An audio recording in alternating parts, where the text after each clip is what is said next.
Okay, I thought we'd next take a look at exercise 10-5 on page 567.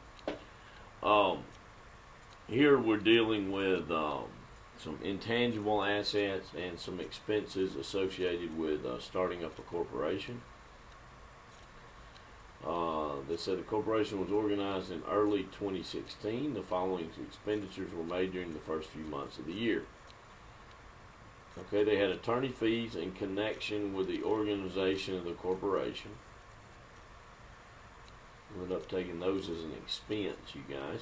State filing fees and other incorporation costs, those will also be expensed here in the first year. Purchase of a patent, though, there we've purchased an intangible asset whose cost would be amortized over time. Remember, with property, plant, and equipment, we call taking a portion of its cost as an expense each year of its useful life. There we call it depreciation when dealing with property, plant, and equipment. When dealing with an intangible asset, we'll call that same expense amortization. It's amortization expense with an intangible asset. The credit, though, when amortizing it, would be to patents rather than accumulated amortization. So the patent is an asset. Legal and other fees for transfer of the patent would also be a part of the cost of the asset. Purchase of furniture, well, that's going to be an asset for sure. And then pre-opening salaries, we'll take those as an expense. So they want us to do a summary journal entry to record the $107,000 in cash expenses. Okay, and let's just call it February. I like having a date. If you haven't noticed, let's call it,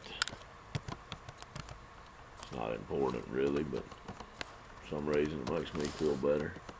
I'm going to call it February 1st. And we're going to debit a new account probably for you, organization cost expense. So the expense account increases on the debit side, and we'll debit it for the attorney's fees in connection with the organization of the corporation at $12,000, plus the $3,000 in state filing fees and other incorporation costs. Notice we're just taking those as an expense in the year that we organize our corporation. Next, we'll debit the asset account, patents. Okay, well, we purchased a patent for $20,000, so that's a part of its cost. Plus the $2,000 in legal fees to assure the transfer of the patent. So it gets us $22,000.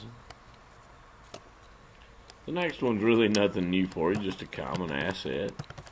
But it would make sense for them to purchase furniture when they're first starting their corporation. Of course, that's an asset. And we'll debit it for $30,000. Must be some nice furniture, or at least a lot of it. What else do we have? Pre-opening salaries. Well, that's going to be an expense.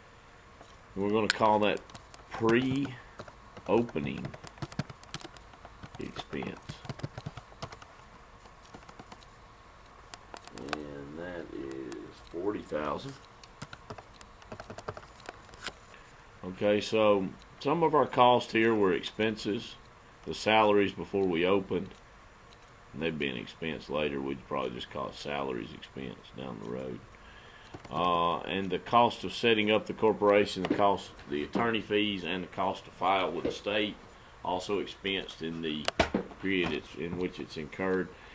The patent, though, we'll set it up as an asset and its associated cost, and it will be amortized over time, or a portion of its cost will be taken as amortization expense each year of the patent's useful life.